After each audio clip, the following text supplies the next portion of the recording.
मैं यहाँ सिरसा में दिव्यांगों के अधिकारों के बारे में यथास्थिति धरातल पर क्या है उसको जानने के लिए आया हूँ। यहाँ आने के बाद बहुत सारी चीज़ें ध्यान में आई, जैसे अनेक बैंक हैं, एसबीआई देखा मैंने, पीएनबी, एचडीएफसी और अनेक दूसरे बैंकों की बिल्डिंग, कुछ हॉस्पिटल की बिल्डिंग्स भी देखी हैं। अनेक विद्यालयों का दौरा किया है जहाँ ना प्रॉपर रैंप है, ना प्रॉपर सीढ़ियाँ हैं, ना प्रॉपर शौचालय हैं और ना ही दिव्यांगजन के लिए किसी प्रकार की व्हीलचेयर इत्यादि आने जाने के लिए है। इस संस्थान में मेरा अभी भी आना हुआ है। यह संस्थान गत 30 वर्षों से चल रहा है और ये डेफ वीक चल रहा है पूरे भारत के अंदर। 20 से 26 सितंबर के बीच में उसी डेफ वीक के अंतर्गत हरियाणा सरकार के द्वारा 8 इस प्रकार के संस्थान प्रायोजित किए जा रहे हैं, जिनमें से यह भी एक संस्थान है।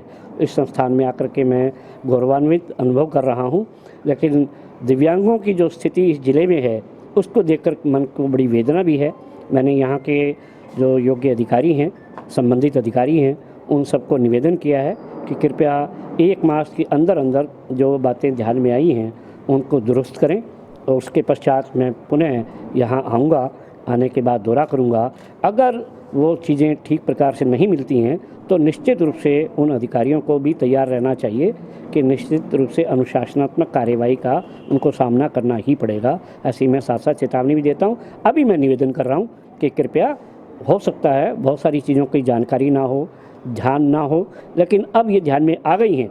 आने के बाद यथाशीघ्र इसमें प्रयास करके और इनको निवारण करें। इतना ही। भारत सरकार बहुत कुछ कर रही है, हरियाणा सरकार भी इसमें सहयोग कर रही है और इंक्लूसिव एजुकेशन के नाम पर और ख़ास तौर पे फ्री एजुकेशन के नाम पर बहुत अच्छा फंड आ रहा है। लेकिन यह भी ध्यान में आ रहा है कि अनेक स्थानों पर अनेक विद्यालयों की अपनी गलती के कारण से फंड लैप्स हो रहे हैं। जैसे एक विद्यालय में मेरा अभी भी जाना हुआ है, उस विद्यालय में रैंप के लिए मिट्टी डालनी थी, 1.25 लाख रुपए का उनका पैसा आया हुआ था।